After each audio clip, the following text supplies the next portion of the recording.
Assalamu alaikum everyone. Today I'll be making you Greek moussaka with eggplant and potato. It's a hearty dish. It's satisfying, it's filling, it's delicious. You just have to try it for yourself and see. So it's got plenty of ingredients. First of all, we need 2 large eggplants sliced into 1/2 centimeter. I leave the skin on partially. I need 4 potatoes sliced into 1/2 centimeter as well, lengthwise. We will also need 500 grams of beef or lamb mince or both, a mix. I'll need some oil for frying the potato, or if you'd like to oven bake the eggplant, up to you. 1 liter of milk, 500 mils of passata. I need a can of diced tomatoes, 3 tablespoons of olive oil, 1 large onion diced, 1 cup of grated cheddar cheese or mozzarella cheese, up to you, 3 tablespoons heaped tablespoons of ghee or clarified butter, 3/4 cup of plain flour, 2 egg yolks, large, also 2.5 teaspoons of salt, 1 teaspoon of black cracked pepper. I also need 1.5 tablespoons of crushed garlic. Here I have 1 large stick of cinnamon, 2 bay leaves, 2 cardamom seeds, and 3 cloves. So I need that for the flavoring. This is 1 heaped tablespoon of capsicum paste, 1 tablespoon of Vegeta, 1 tablespoon of tomato paste, 1 teaspoon of sugar, 1/2 teaspoon of pimento, now just a pinch of parsley for the garnish at the end, also 1/2 teaspoon of white pepper, 1/2 teaspoon of freshly grated nutmeg. We will also need approximately 2 cups of boiling water and 1 teaspoon of oregano. So let's get started. We will need to start with the beef sauce first of all. So we get our oil, we place it in a preheated pot. You'll see it start to sizzle, so straight away we add in our onion. We stir that in a little bit.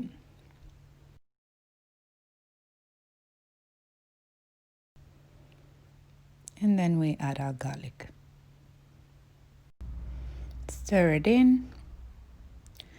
And once you get a golden color, you start by adding your beef or lamb. So it's traditionally made with lamb or lamb and beef, but I couldn't find any lamb mince next to me here, so I used beef. It turned out amazing. So anything really, beef or lamb or both, up to you. Now we need to break down all the meat. We don't want any lumps in there, so break. And I will show you in a minute what the result will be. So here we have not finished breaking down the meat yet, but at this stage we need to add 1/2 of our salt. The remaining 1/2 will be used for the bechamel sauce. So just use 1/2 of it and continue to break up that meat. And now we add a black pepper, all of it. And continue stirring and breaking up that meat.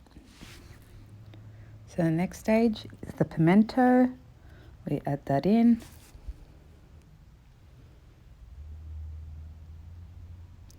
You can see the meat is starting, all the lumps are starting to disappear bit by bit.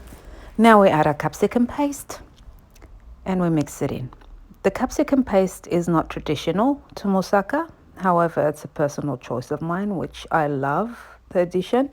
You can certainly leave that out if you're not fond of capsicum paste, but I personally prefer it. So I added that in there. And now it's time for the tomato paste.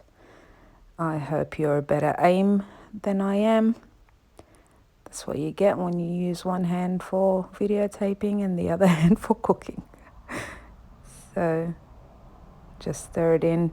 As you can see, there's hardly any more lumps left and things are starting to come together. So just keep stirring. And now it's time for our Vegeta. Add that in. So moussaka is quite simple, however, it just takes a bit of time. So this sauce will take about 2 hours of cooking. In the meantime, while it's cooking, what I'm going to do is do all the other elements. So we're just getting this one ready. That's why we started with the beef sauce. Now our diced tomato. Once we finish adding all the ingredients for the beef sauce and we let it sit there and simmer, the flavors will start developing and you'll actually taste the depth of flavors from every ingredient that you've added in there. So it's a lengthy process, but it's well worth it. Time to add our passata. So we add that in there. We mix it in.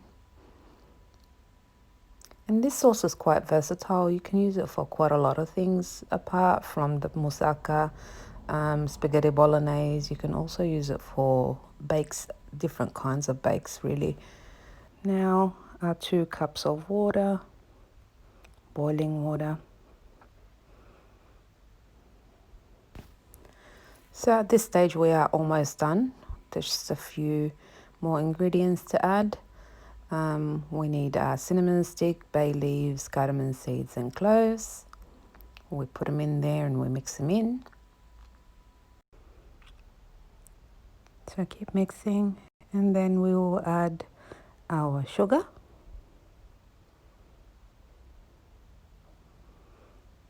And finally, we will also add our oregano.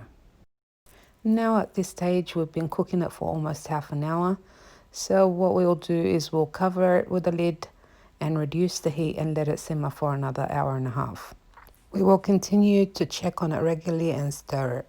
While that is happening, so we will start working on our other elements. Now we get our potatoes, we have our olive oil, and I've soaked the potatoes in water, cold water and salt, same with the eggplants. Now we're ready to fry our potatoes. So we add in our olive oil to our preheated pan and we add in the potatoes one by one. Once the potatoes go in, we leave them for about 5 minutes on each side and we just flip them once. So we need just a little bit of golden color, just like that. Once done, we remove the potatoes from the oil and we place them on a paper towel for the oil to drain. Once our potatoes are all done, what we need to do is we need to strain our eggplants and pat them down with a paper towel to dry them so they won't splatter if you're going to fry them. Now we have 2 options here. First option is to fry the eggplants in olive oil like so. This is the greasier option. This is also the tastier option. But it's up to you whether you want to go the healthy way or the tasty way. Both of them are tasty, but one is tastier than the other for me. So as you can see, I'm patting down all of the eggplants before I place them in there. This will stop the eggplants from soaking up too much oil. It will still soak up oil, but it's much less than what it's supposed to be. So we fry this off, and as you can see, the eggplants absorbs the oil quite a lot. And that's why I'm saying this is the oily, tasty option. Once the eggplants are golden, you flip them over.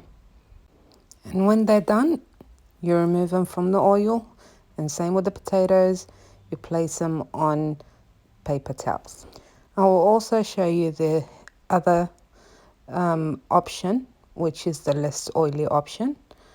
And it's up to you to choose which one you prefer.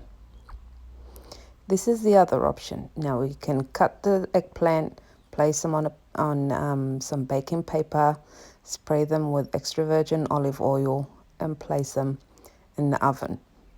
You take them out of the oven, and this is what they look like. You flip them over, and then you spray them again with oil, the olive oil, and you place them back in the oven for one last time, and then I'll show you the result. So once they're done, they look like this, and now we are ready to assemble. So first step is we get our potatoes, we place them in the baking dish, overlaying on top of each other. We don't want any space. They have taken their time to drain off the excess oil. Once the potatoes are laid out, just fix them a little bit, and then we get our eggplant and we lay them on top of our potatoes. Once that's done, we start our bechamel sauce. So this is the ingredients for it. We first get our ghee or clarified butter, and we place it in our preheated pot, and we let it melt. Once the ghee is melted and it's hot, we add our plain flour, and then we stir it in, and we need to keep stirring it until our flour is cooked off. We don't want the flour taste in there. And I'll show you what it looks like once it's ready to add the milk. Once it looks like this, it's time to add the milk. So even the smell has changed now. It's more of a nutty smell. We get our milk. Our milk is nice and warm, and we place it in bit by bit and we mix. All right, so we'll keep adding bit by bit. We mix it in. Make sure the milk is either at room temperature or warmed up a little bit. This will help it stop clumping all the flour in there. So we'll just keep mixing vigorously to get rid of any lumps in there. Can you see the lumps are going? And we add the remaining milk and continue to mix.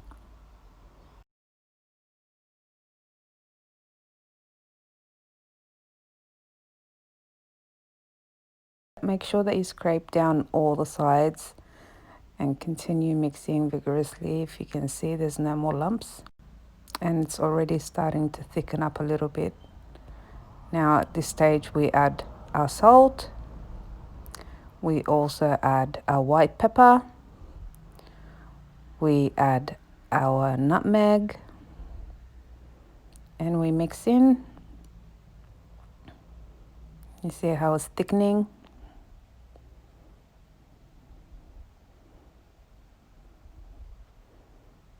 And once it's thickened enough, I'll show you what it looks like. We turn it off the heat, and then we'll start adding our eggs. So this is what we are trying to achieve here. If you can see, it's smooth, it's thickened. Now what I'm going to do is remove it off the heat, and here's my eggs. We add them in and quickly whisk. We don't want the eggs to cook. So whisk, whisk, whisk. And once our bechamel sauce starts looking like this, it's ready. Our sauce is still cooking. Now the hour and a half has passed. We turn off the heat, and let's put it all together. We've got our sauce, our bechamel, our potato and eggplant, and we only have 2 more ingredients left, which is the cheese and the parsley.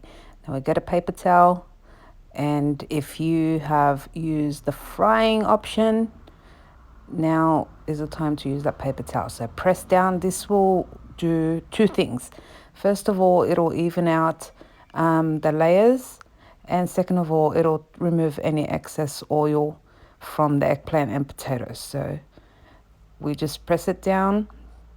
Feel free to do this 3 or 4 times to get rid of all the excess oil. As you can see, the beef has let out a lot of fat and oil into the sauce. So when you're pouring your beef onto the eggplant, try to strain as much oil as possible and just cover all of the eggplants. Now we get our cheese and we lightly sprinkle it on our sauce, just like so. And we get our bechamel sauce and pour it on top. So we need an even layer of bechamel sauce all over it. This is a 40 centimeter baking dish. There we go. And now we even it out with a ladle. And once it's evened out, we get our cheese and we sprinkle it all over. I felt like the cheese wasn't enough for my liking, so I grated a bit more cheese. You'll see later on I've got a bit more. Actually, I should say a lot more.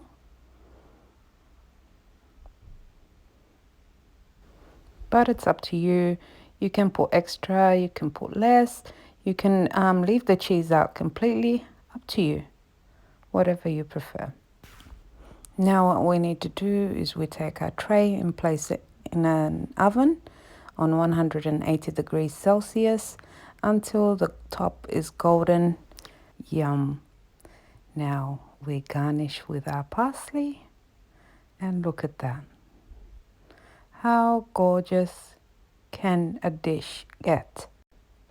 Now we don't cut it just yet. We have to wait approximately 20 minutes for it to set and harden up a little bit so you can cut it into one whole slice.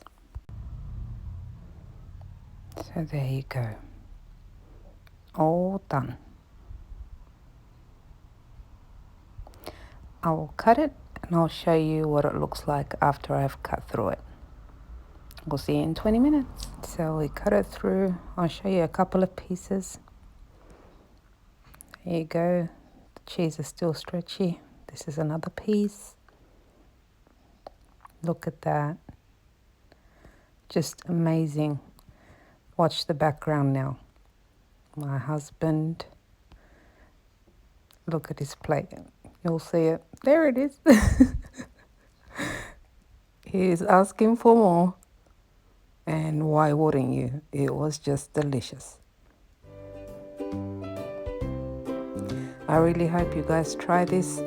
And if you have enjoyed my video, please, as usual, like, subscribe, and press the bell button to get all my upcoming videos. Yum. Bye, everyone.